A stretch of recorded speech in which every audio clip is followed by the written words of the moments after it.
Rebonjour. Rebonjour à toutes et à tous. Je suis très heureuse de vous revoir pour une nouvelle séance ensemble concernant le chapitre 3. Oui, nous avons presque fini notre programme. J'espère que vous êtes motivés, que tout va bien. Pour les personnes qui vont passer le rattrapage, je vous souhaite à toutes et à tous bon courage. Tenez bon, never give up. Vous pouvez y arriver. Donc, je vous fais confiance et j'espère que tout se passera bien pour vous. Ça sera toujours que CU pour ma matière, avec 20 questions à raison d'un point pour chaque question, pour chaque réponse correcte. Donc voilà, pour les personnes qui ne me connaissent pas, je suis le professeur Somaya Dlimi, professeur à la faculté des sciences juridiques, économiques et sociales, Université Hassan II de Casablanca.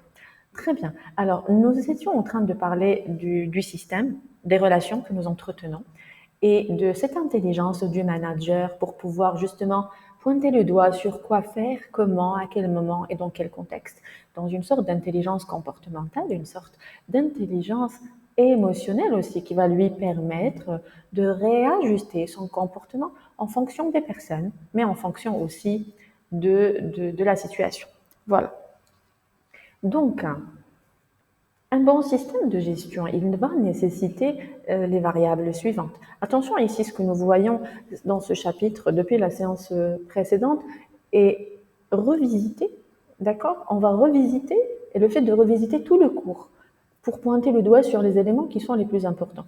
Donc, vous allez avoir un cours carrément pour la gestion, le système de gestion en S4, mais aujourd'hui, ce chapitre 3 va nous permettre, va être une occasion pour nous pour pouvoir revisiter l'ensemble du cours, pointer le doigt sur les éléments à ne pas oublier et une préparation effective pour ce qui vous attend ultérieurement. Donc, un bon système de gestion, il va nécessiter les variables suivantes. Un bon diagnostic, donc il faut voir la méthode SWOT de notre cours management, le cours ETD, que bien sûr vous avez sur mon espace ENT ainsi que sur ma page YouTube. Vous avez sur ma page YouTube tout le cours management SA. Une planification, je vous fais référence directement au chapitre 6 du cours S1, présent sur ma chaîne YouTube aussi, donc la stratégie et le système de prise de décision. Une organisation, et je vous fais référence aussi par rapport au chapitre 4 du management S1, lorsque nous avions parlé ensemble des structures de l'entreprise. Et bien sûr, les variables suivantes sont les modes de direction et de supervision avec un système de contrôle. Alors, lorsque nous voulons définir le processus de management stratégique, de quoi parle-t-on, s'il vous plaît? C'est tout acte opérationnel de l'entreprise qui doit correspondre à sa vision stratégique. Oui, lorsque nous avons une visibilité au niveau stratégique, nous avons établi une stratégie à court, moyen ou long terme, validée par l'ensemble du pôle direction, tous nos actes terrain, tous nos actes fonctionnels, tous nos actes opérationnels doivent correspondre justement à cette vision pour qu'on puisse voir la même direction, pour qu'on puisse correspondre aux exigences de la direction et qu'on puisse justement atteindre les objectifs qui nous ont été confiés. Donc le management, voilà. Donc le management stratégique, je vais juste un tout petit peu, voilà. Il va relier les différents domaines de l'activité de l'entreprise, parce que c'est un management qui va suivre justement cette stratégie et il va nous, on va dire, demander qu'on puisse canaliser nos énergies pour qu'on puisse regarder justement dans la même stratégie. Donc, il va recouvrir deux éléments. Un modèle, donc il signifie la vision conceptuelle du mode de commandement et les finalités de l'entreprise, donc quel style de management adopter et bien sûr les modalités d'exécution ou par quelle méthode ou quel outil il faudrait passer à l'action. D'accord? Allez, je vous emmène avec moi maintenant à la définition de la stratégie, puisque nous parlons de stratégie, nous parlons de vision, nous parlons de planification, nous parlons aussi de chemin à suivre. Et nous avons besoin de cet orientateur, de ce motivateur, de ce booster qui est le manager pour pouvoir nous éclairer.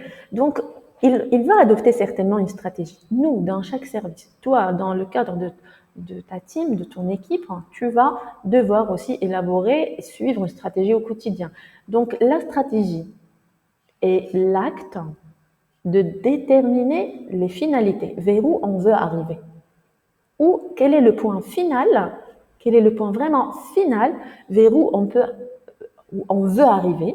Et après, pour arriver à cette finalité-là, il faudrait déterminer plusieurs points, plusieurs objectifs qui sont proches, parce que la finalité, elle est lointaine. Donc, il faudrait déterminer plusieurs points. Rapidement, on peut y accéder. Rapidement, lorsqu'on accède à un, c'est bon, on peut partir au deuxième point, au troisième point, ce qu'on appelle objectifs, qui sont à long terme de l'entreprise. Donc, c'est de mettre en place les actions, toutes les actions qu'il faudrait déployer et allouer aussi toutes les ressources nécessaires pour pouvoir atteindre justement ces dites finalités. Donc la stratégie, oui, elle a un rôle, elle joue un rôle important parce qu'elle permet d'analyser l'environnement déjà, parce qu'elle permet qu'on puisse être à jour, de rester en veille concurrentielle, de connaître et de diagnostiquer les forces, faiblesses, menaces que le marché nous offre, ou peut-être de mieux gérer certains aspects. Donc, elle nous donne une visibilité sur l'ensemble des évolutions présentes qui peuvent porter des opportunités pour nous. Ainsi qu'elle nous donne aussi une visibilité sur les contraintes qui peuvent nous faire face. Donc, elle nous encourage aussi à déployer telle et telle action pour pouvoir se protéger. Donc, on va être dans la stratégie d'attaque ou la stratégie de défense ou peut-être dans une stratégie de diversification de notre produit ou d'externalisation ou de toute façon, nous nous adapterons. Le deuxième rôle de la stratégie, chers étudiants, c'est d'éclairer les décisions dans différents domaines technologiques, investissements, produits, structures et modes de gestion. Et bien sûr, ces dites décisions vont être beaucoup plus claires lorsqu'on va les contextualiser par rapport à la situation présente.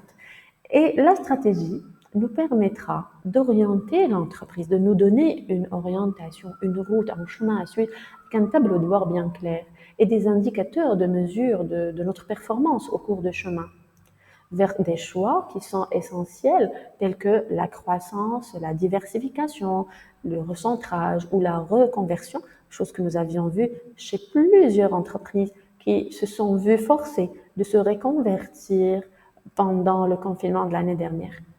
Donc, définir la planification stratégique devient une nécessité, ce n'est plus un luxe, mais c'est vraiment une obligation, parce que la finalité de toute entreprise est de créer justement des richesses. Donc, la distribution doit être en harmonie avec les désirs des dirigeants. Donc, on est, comme je vous ai dit tout à l'heure, c'est comme un match de football. Oui, nous avons le coach. Et le coach, c'est pas lui qui joue sur le terrain. C'est comme le manager. C'est lui qui va nous orienter, qui va nous expliquer. Le coach sportif va nous donner cet élan, cette énergie, va nous déterminer la stratégie. Et c'est qui joue? Ce sont les joueurs qui partent jouer, qui partent exécuter, qui partent sur le terrain. C'est pareil pour une entreprise, en fait. Quand tu es manager, c'est compare ton métier à un métier de coach sportif. C'est lui la tête pensante et c'est toi qui exécutes en fait. Et enfin, le coach est la tête pensante et le joueur, c'est le salarié qui va exécuter et qui va être en concordance avec les désirs des dirigeants. En mettant en tête aussi le fait qu'il faudrait qu'on puisse s'adapter, faire attention, être en veille, observer toutes les contraintes. Bien sûr, l'analyse micro et macroéconomique est là dans ce sens pour nous permettre de déceler ces contraintes. Ici, bien sûr, les bénéfices, les impôts, les salaires, les frais financiers, elle doit donc vivre et prospérer pour ne pas disparaître parce que qui dit maintien de performance dit vie de l'entreprise. Lorsqu'on n'arrive plus à être performant, donc nous ne générons pas un profit, donc l'entreprise disparaîtra. Donc la finalité de la firme, finalement, se concrétise avec la définition des buts. Donc nous avons une finalité, oui, donc quels sont tous les buts à atteindre? Et tous les objectifs aussi à atteindre. Donc, les buts déjà, qu'est-ce que c'est? Les buts dans l'entreprise, elles sont soit quantitatives ou qualitatives. Lorsque je parle de buts quantitatifs, ils ont un lien avec la quantité. Donc, on parle de chiffre d'affaires, de bénéfices, d'investissements nouveaux à réaliser, de capacité d'autofinancement. Lorsqu'on parle de buts qui sont à caractère qualitatif, c'est l'image de marque de l'entreprise. C'est sa notoriété, ce qu'elle dégage comme réputation sur le marché, la qualité de son système de gestion. Par contre, lorsque, bien sûr, nous parlons de ces buts qui sont à caractère quanti et quali, ils sont discutables et ils sont arbitraires parce que tout simplement, c'est le chef suprême de l'organisation, donc le patron, le directeur ou le conseil d'administration. C'est à lui, en fait, ou à toutes ces personnes de les définir, de les exprimer avec précision. Et lorsque nous parlons alors de planification stratégique, regardez avec moi ici, c'est la définition des buts et de la politique interne à déployer, des buts et de la politique interne à suivre. Alors, le processus de planification stratégique, cette vision lointaine par rapport à où on va, comment, à quelle vitesse, qui nommer, qui va être avec nous, comme un équipage, et nous partons tous ensemble avec un pilote ou avec un conducteur de notre bateau, ou comme un chef d'orchestre, et c'est lui qui va donner, qui commence donc le délai d'action, le process, les ressources. C'est une activité à laquelle la planification, elle va donner lieu. Ce processus peut être complexe, oui, parce que quelquefois on peut se tromper sur les compétences. On peut faire confiance à quelqu'un alors qu'il va nous laisser au milieu de chemin. On peut ne pas avoir prévu un problème ou un souci qui va atterrir et nous n'avons pas la réponse pour. Et en plus, il faut prendre en considération les différentes politiques de l'entreprise, qu'elles soient à caractère technique, commercial, financier ou liées au personnel.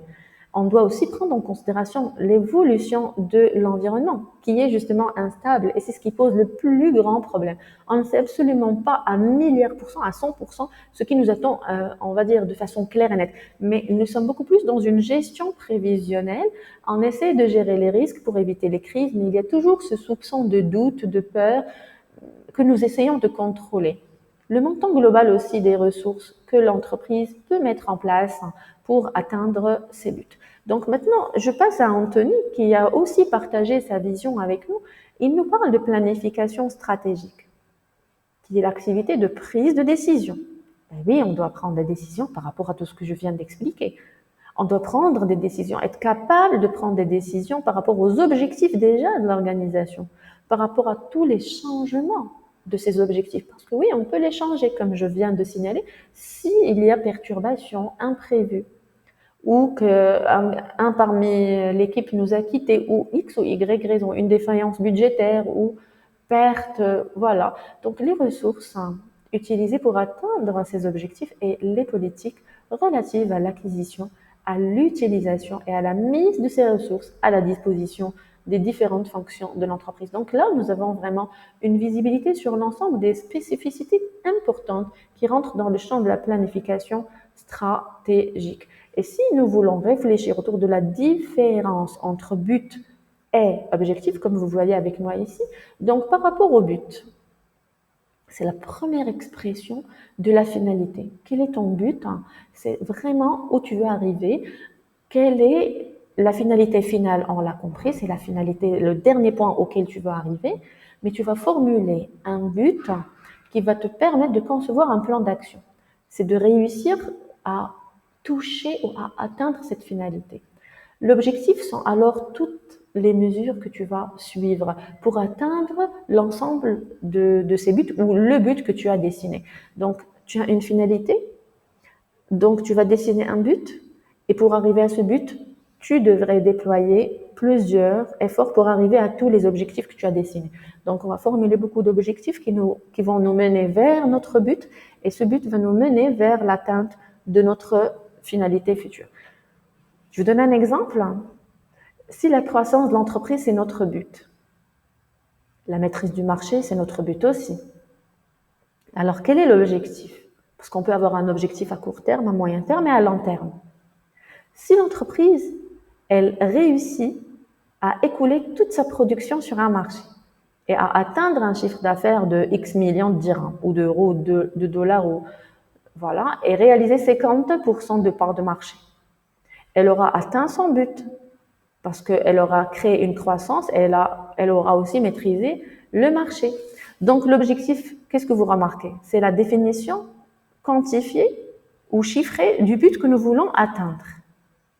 Et c'est cela, en fait, dans ce cadre-là, que la planification stratégique joue, parce que son rôle, justement, est d'assurer la cohérence de toutes les actions engagées pour qu'on puisse, justement, organiser l'emploi et toutes les ressources nécessaires pour atteindre le point que nous voulions atteindre dès le démarrage.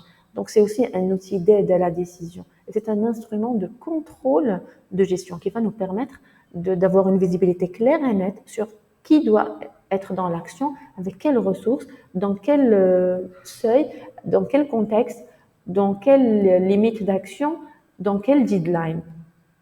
Voilà, donc je vais m'arrêter là et je vais vous donner rendez-vous dans une future séance. J'espère que vous arrivez à faire des synthèses, des schémas, que vous prenez des notes, résumés, pour que ça soit plus facile pour vous, pour pouvoir voilà, pour pouvoir assurer, tout simplement.